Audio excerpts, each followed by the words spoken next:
இங்க ஒரு பொண்ணுக்கு திடீர்னு கால்ல இருந்து ரத்தம் வடிய ஆரம்பிக்குது. அப்பதான் அவ பெரிய பொண்ணா மாறிட்டோங்கிறத உணர்றா. ஆனா இந்த விஷயம் தெரிஞ்ச அவளோட அண்ணன் இதை யார்கிட்டையும் சொல்லாத, சொன்னா நீ 9 வால் நிறைய மாறிடுவ, அதுக்கப்புறம் நம்ம தாத்தா உன்னை கொன்னு சாப்பிட்டுவாருன்னு அவளை வான் பண்றான். அதனால அவன் பயந்து போய் அவ யூஸ் பண்ணின மென்ஸ்ட்ருவல் கிளாத்தை எடுத்து ஒளிச்சு வச்சுடுறான். ஆனா அவ அங்க இருந்து போனதும் அவளோட பாட்டி அதை கண்டுபிடிச்சிடுறான். உடனே அந்த பாட்டி வீட்டுல இருந்த எல்லாரையும் கூப்பிட்டு யாரு ஃபர்ஸ்ட் பெரிய பொண்ணை மாறி இருக்கிறான்னு தெரிஞ்சுக்கணும்னு சொல்லி எல்லாரையும் செக் பண்ண ஆரம்பிக்கிறான். அதை பார்த்து அவன் பயந்து போய் பாட்டி கண்டுபிடிச்சிடக் கூடாதுன்னு மனசுக்குள்ளேயே பிரேயர் பண்ணிக்கிறான்.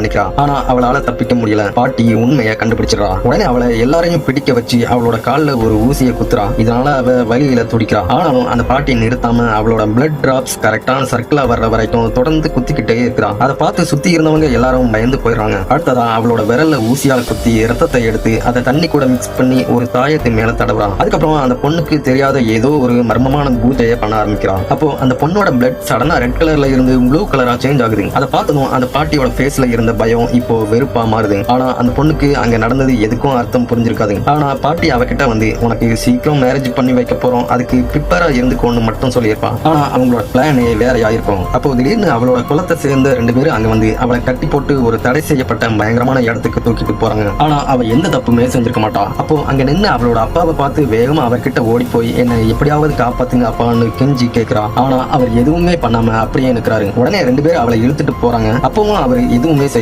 அந்த பொண்ணு அடுத்ததா என்ன நடக்க போகுதுன்னு தெரியாம பயத்துல உறைஞ்சு போயிருக்கான். அந்த நைட் டைம்ல நிலா ரெட் கலர்ல மாற ஸ்டார்ட் ஆன உடனே சடனா அவளோட அப்பா கையில வாளோட அவ பக்கத்துல மெல்ல வர்றாரு. என்ன தயவு செஞ்சு விட்டுருங்கன்னு அவ அழுது கெஞ்சுறா. ஆனா அவரு அதை பொருட்படுத்தாம அந்த வாளால அவளை குத்திடுறாரு. அப்போ அவளோட மனசு வெறுப்பால நிறைஞ்சி அங்கேயே மயங்கி விழுந்துடுறா. உடனே காட்ஸ் அவளை அப்படியே அங்க இருந்த ஒரு பழமையான கிணத்துக்குள்ள தூக்கி வீசிட்டு அந்த கிணத்தோட மேல் பகுதியையும் க்ளோஸ் பண்ணிடுறாங்க. அப்போ நிலா முழுசா ரத்த நர்மமா மாறுது. அந்த டைம்ல அவளோட பாடி கொடூரமா மாற ஆரம்பிக்குது. அவளோட நகங்கள் நீளமா ஷார்ப்பா மாறுது. அவங்க நினைச்ச மாதிரியே இப்போ அவ 9 வால் நிறைய மாறி வெளியே வந்துடுறா. அவளை பார்த்து எல்லாரும் பயங்கர ஷாக் ஆகுறாங்க. அவளை இத்தனை வருஷமா கொடுமைப்படுத்தின எல்லாரையும் பழி வாங்க முடிவு பண்ணி அவளோட ஷார்ப்பான நகத்தால குத்தி கொள்ள ஆரம்பிக்கிறான். அவங்க தப்பிச்சு ஓட ட்ரை பண்ணும்போது சடனா அவங்க முன்னாடி வந்து நின்று அவங்க எல்லாரையும் ஒவ்வொருத்தரா கொலை பண்ண ஆரம்பிக்கிறான். அப்படியே எல்லாரையும் கொண்டுட்டு கடைசியில அவ அப்பா முன்னாடி வந்து நிற்கும் போது திடீர்னு அவளோட அண்ணன் அவருக்கு முன்னாடி வந்து நின்று அவளை ஸ்டாப் பண்றான். அவன் அவகிட்ட அப்பாவை எதுவும் செய்யாதுன்னு கெஞ்சி கேட்டதும் அவளோட கோபம் கொஞ்சம் கொஞ்சமா குறைய ஆரம்பிக்குது. கடைசியில அவ அண்ணன் மேல இருந்த பாசத்தால அவ எதுவும் செய்யாம விட்டுட்டு போயிடுறான்.